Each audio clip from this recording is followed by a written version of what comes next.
शुक्लेश्वर चौकातून आपण आमदार जगताप यांनी खरंच विकास केला आहे या कॉन्सेप्टमधनं आपण आलो होतो आणि आपण पाहत आलो आहे की आमदार संग्राम जगताप यांनी रस्ते बनवलेत.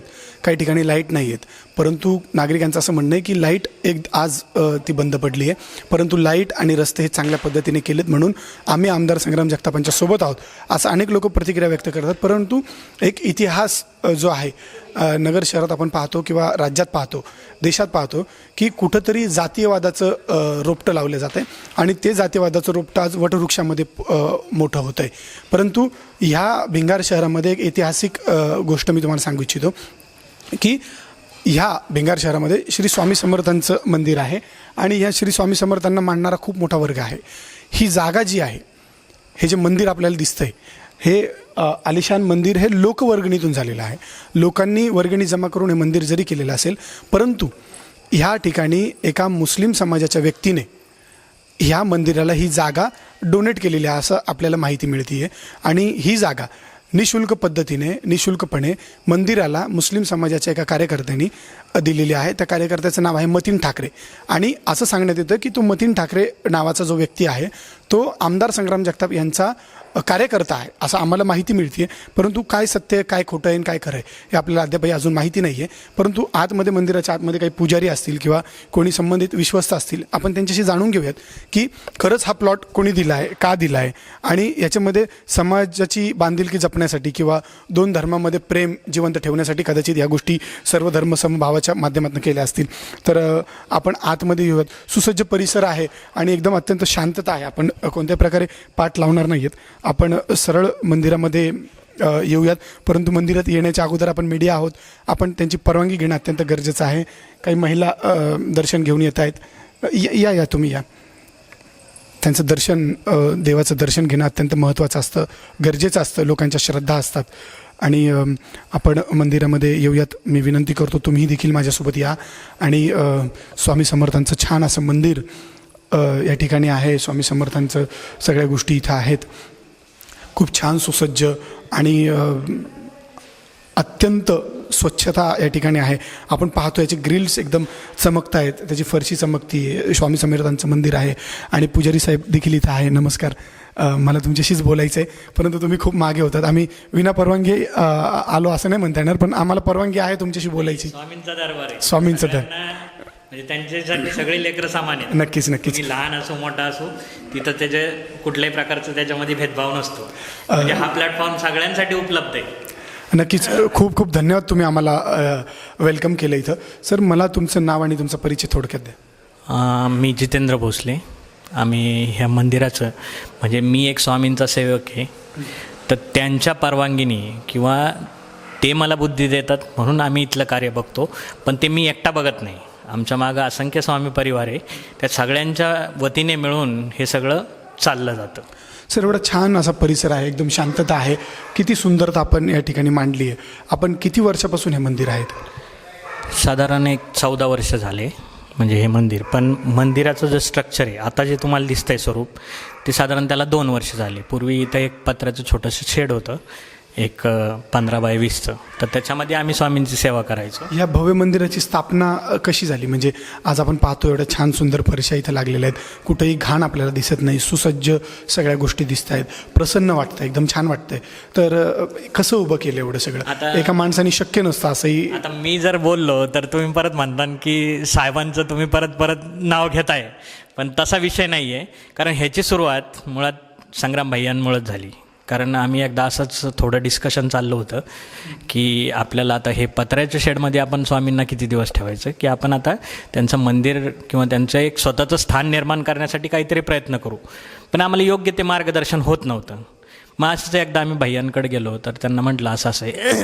तर ते म्हटले काय हरकत नाही करायला, तुम्ही जर स्वतः लीड घेतला आणि तुम्ही जर त्याच्यामध्ये पडले तर तुम्ही महाराजांचे सेवक आहे, मला नाही वाटत की तुम्ही कमी पडतान कुठं आणि तुम्हाला कुठल्या गोष्टीची कमी पडेल.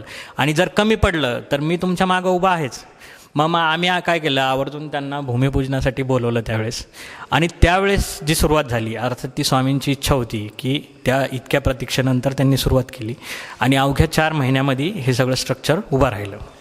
संग्राम जगताप यांनी किती निधी तुम्हाला दिला? कारण मी तुम्हाला, आता तुम्ही त्यांचं नाव घेतलं म्हणून मी तुम्हाला विचारतो हा प्रश्न. मंदिरात आहोत आपण, पण मी तुम्हाला त्यांनी काय केलं, कसा विकास केला, त्यांना कधी निवडून देणार, हे मी तुम्हाला कधी विचारणार नाही, कारण की आपण खूप मोठ्या दरबारामध्ये आहोत. पण सर, मला विचारायला तुम्हाला आवडेल, कारण की आमचे प्रेक्षक तुम्हाला पाहत आहेत, की किती निधी आमदार जगतापांनी या मंदिरासाठी दिला? नाही, निधी असं आपण शेवटी आपण त्यांचं सहकार्य खूप महत्त्वाचं होतं या सगळ्या कार्यामध्ये. तसं आम्ही त्यांना पर्सनली आम्ही डेव्हलपमेंटसाठी तुमची जशी इच्छा असेल तसं आपण त्यांना रेकमेंड केलं होतं की ह्यावेळेस की तुमची जर काही इच्छा असेल तर तुम्ही काहीतरी डेव्हलपमेंटसाठी करू शकता. परंतु आमचं कसं होतं की जे सेवेकरी आहेत त्यांच्या माध्यमातून ज्यावेळेस होईल आणि त्याच्यानंतर जर आम्ही कमी पडलं तर मग लोकांकडे जाऊ. म्हणजे त्यांनी आर्थिक स्वरूपात मदत केली नाही? नाही, पण त्यांचं पाठबळ आमच्याकडे होतं.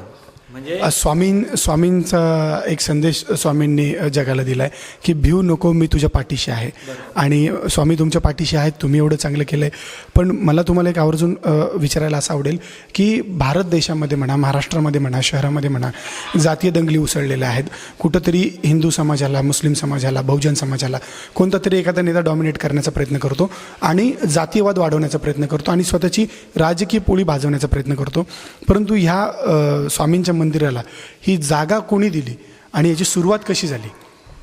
आता ॲक्च्युली जे मतीन शेख आहेत त्यांचे जे मामा आहेत आणि त्यांचे वडील म्हणजे त्यांचे आजोबा, ती ही सगळी लँड त्यांची होती. तर त्यांनी ह्या जागेत सगळेच त्यांचेच प्लॉट होते.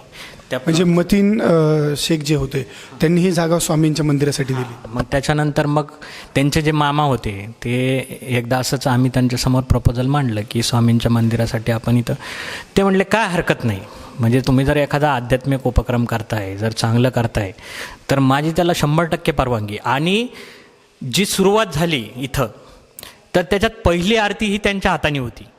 म्हणजे मतीन शेख त्यांचे मामा जे आहेत ती पहिली आरती त्यांच्या हाताने होती, त्यांनी आरती केली. हां.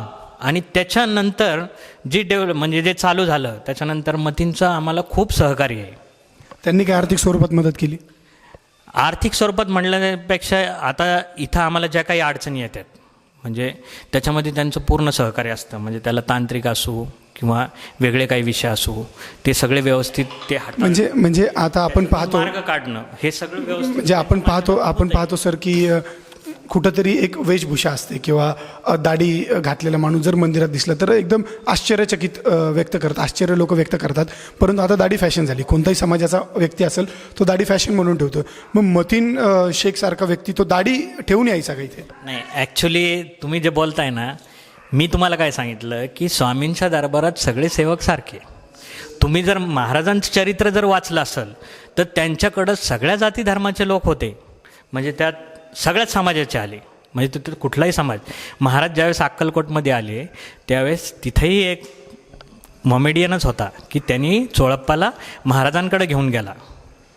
म्हणजे दाढीवाला म्हणा किंवा जर एखादी मुस्लिम वेशभूषेमधला जर व्यक्ती इथं आला तर आश्चर्यचकित होतं का? लोक आश्चर्यचकित होतं की असा स्वामींच्या सेवक आहेत की जे त्याच मोमेडियन समाजाचे आहेत. आणि असं प्रत्येक ठिकाणी तुम्ही स्वामींच्या सेवेमध्ये प्रत्येक जाती धर्माचा माणूस तुम्हाला सापडेल. म्हणजे असा विरोध झाला का तुम्हाला? काही लोकांना सांगितलं की देशामध्ये एवढी मोठी घटना चालली आहे, हिंदू मुस्लिम वाद चालले आहेत आणि आपण एका मुस्लिम समाजाच्या व्यक्तीकडनं कशी जागा घ्यायची, ते पण स्वामींच्या मंदिरासाठी, असं कधी वाटलं का? कोणी म्हणलं का? मी ज्या प्लॅटफॉर्मवर चालतोय तिथं ह्या गोष्टीला थारा नाही. म्हणजे सर्व धर्म समभाव. आणि खरं प्रॅक्टिकली तसं आहे, कारण आमचा फंडा वेगळा आहे, आमची सेवा वेगळी आहे. आम्हाला जनजागृती करायची आहे, लोकांना एकत्रित ठेवायचं आहे, मग ते कुठल्याही समाजात. आता इथं बालसंस्कार चालतो तो लहान मुलांसाठी, त्याच्यानंतर आध्यात्मिक उपक्रम चालतात, त्या माध्यमातून लोकांच्या अडचणी सोडवल्या जातात, आर्थिक, शारीरिक, मानसिक कुठल्याही प्रकारच्या असो. त्याला काहीतरी पत्रिकेच्या माध्यमातून मार्गदर्शन करतं आणि लोकांना त्याचे रिझल्ट मिळतात. शेवटी कसं असतं, कोणीतरी श्रद्धा खूप महत्त्वाची. महाराज म्हणतात ना, भिवू नकोस, मी तुझ्या पाठीशी आहे. ते जर पूर्ण झालं, तुम्ही जर त्यांच्यावर पूर्ण श्रद्धेने जर काम केलं आणि मी असं म्हणत नाही की तुम्ही पुस्तकं वाचा आणि त्याच्यातून अध्यात्म शिका. किती गुंठ्यांमध्ये जागा असेल? किती गुंठ्यांमध्ये ही जागा असेल? साधारण हा सगळा जो प्लॉट आहे ना तो 8 गुंठ्याचा आहे. आणि त्यांनी ह्या प्लॉटसाठी काही पैसे वगैरे घेतले? नाही. म्हणजे पूर्णपणे मोफत? हो. म्हणजे आपण पाहतोय की स्वामी समर्थांचं जे मंदिर आहे, ह्या मंदिरासाठी एका मुस्लिम समाजाच्या व्यक्तीने ही जागा दान केली आणि स्वामींचं मंदिर उभारण्यासाठी त्यांनी या गोष्टीमध्ये पुढाकार घेतला आणि पहिली आरती एका मुस्लिम समाजाच्या व्यक्तीच्या हाताने इथं घडून आली. या ज्या शहरामधला जो इतिहास आहे हा अत्यंत कमी प्रमाणामध्ये हा पसरवला जातो, परंतु मीडिया म्हणून आपली जबाबदारी असते की आपण ते लोकांपर्यंत पोहोचवणं अत्यंत गरजेचं असतं.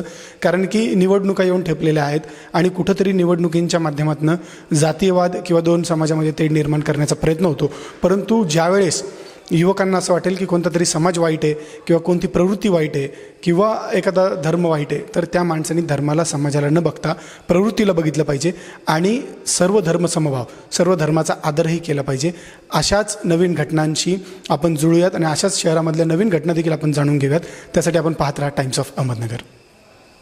डॉक्टर संदीप सुराणा यांचे city care multi speciality hospital, 25 बेडचे सुसज्ज अद्ययावत अतिदक्षता विभाग, अपघात व ट्रॉमा सुसज्ज युनिट, रेडिओ डायग्नोस्टिक विभाग, डिजिटल एक्स-रे, सुसज्जित वातानुकूलित operation theatres, computerised pathology lab, पूर्णवेळ डॉक्टर, स्वतंत्र बर्न वॉर्ड, सर्व सोयी सुविधांनी युक्त असं अत्याधुनिक यंत्रणांनी सज्ज डॉक्टर संदीप सुराणा यांचे city care multi speciality hospital.